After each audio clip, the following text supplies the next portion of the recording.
这个男人准备不行了，他就是号称统帅过100万大军的国民党将领杜聿明。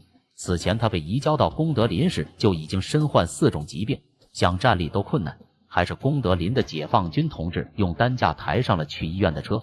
因为身体虚弱，到了医院一直发着低烧，医生用上了各种治疗手段，低烧就是不退。如果再没办法退烧，顶多只能再坚持1个礼拜。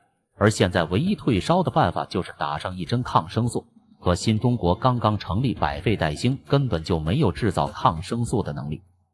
怎么样？如果没有抗生素，我们也没有办法。上海有吗？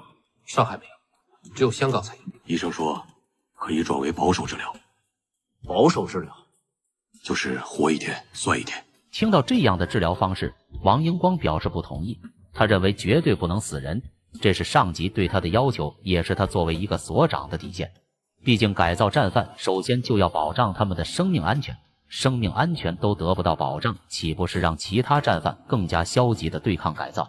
为了能弄到抗生素，王英光把情况如实上报给了上级，直至惊动了周总理。在周总理的示意下，派人连夜前往香港，才成功采购到了抗生素。我们已经接到上级的通知，抗生素应该马上就到。抗生素来了！抗生素来了！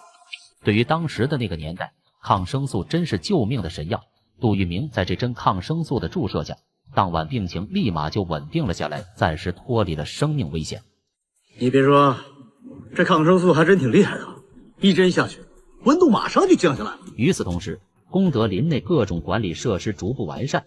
为了能更好地管理战犯和了解到最新消息，马副所长带领功德林的同志们安装上了广播。中央人民广播电台现在播送元旦生活。哎，有声了！回到功德林的王英光得到上级的指示，决定以后对功德林内的全部战犯改称为学员，各学员之间可以彼此称呼名字或互称为同学。每天早晨的出操由学员内选出值班员具体负责，并给每个学员相应的学习资料和2套学员服装。至此，功德林学院正式成立。王耀武，解散以后，拿学习资料分发给所有学员。是。但以叶利三为首的几名学员对功德林的管理措施非常抗拒，他拒绝功德林提供的学习资料，而是要求给他提供原版的《共产党宣言》。但当胡大树拿着英文版翻译来的《共产党宣言》交给他时，他又再一次拒绝。这不就是你指明要的《共产党宣言》吗？这本是根据英文版、日文版翻译，所以很多句子滑稽可笑，广为诟病。这你不知道？你怎么知道的？我跟你说，你别蒙我啊！我要看德文原版的。哎，哦对了，这本书太旧了，希望你下一次给我拿一本新的。也不等胡大树同不同意，叶利三扭头就走，帮办事还被鄙视，让胡大树很是恼火，忍不住冲着叶利三走进的门口大骂了几声。反动分子，这么收拾你！来看看历史上的张干有多圆滑。现在你们给我一杆枪，我扛起枪能上战场。打国民党。此人在这部剧中叫蔡守元，原型就是罗盘将军张干，因为先前自杀被我军救下，现在是特别感激我党。功德林的王英光跟政委也想利用蔡守元的感激之心，让他去为解放大西南做点贡献。原来蔡守元之前在国民党18兵团当过参谋长，跟18兵团的上下官兵都很熟悉。现在18兵团到大西南已有了起义之心，但要求要和蔡守元会谈，于是西南前线的负责人便来到功德林找到了蔡守元。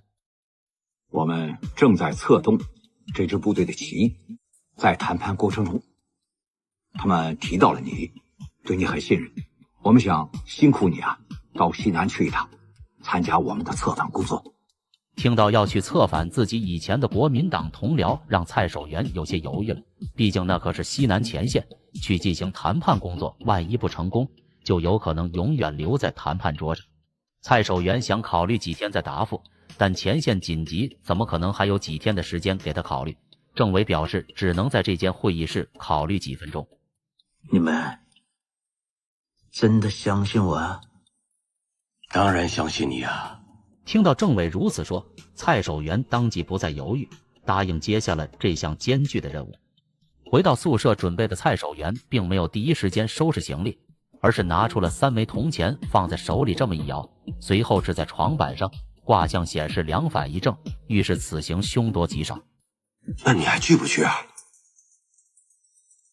身陷囹圄，我没得选项啊。不行的话，就装病得了。生病了，他们总不能硬拖你过去吧？对。对于刘安国的关心，蔡守元表示感谢，但人在屋檐下不得不低头。况且他已经答应下来了，我党又救过他的命，作为一个曾经的兵团司令，总不至于言而无信吧？那以后他还怎么在功德林里面混？蔡守元在胡大树的陪同下，很快就来到了西南前线。单车刚一到交战区，就遭到了猛烈的炮火攻击。这是迫击炮，把车速加快啊！拐过前面那个弯，迫击炮就够不到我们了。好，快速总部。是。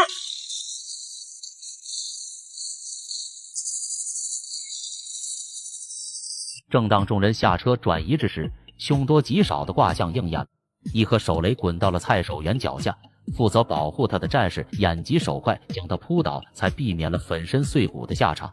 但那名战士却因此牺牲了。来不及悲伤，在西南解放军战士的接应下，其余人成功来到了前线某司令部。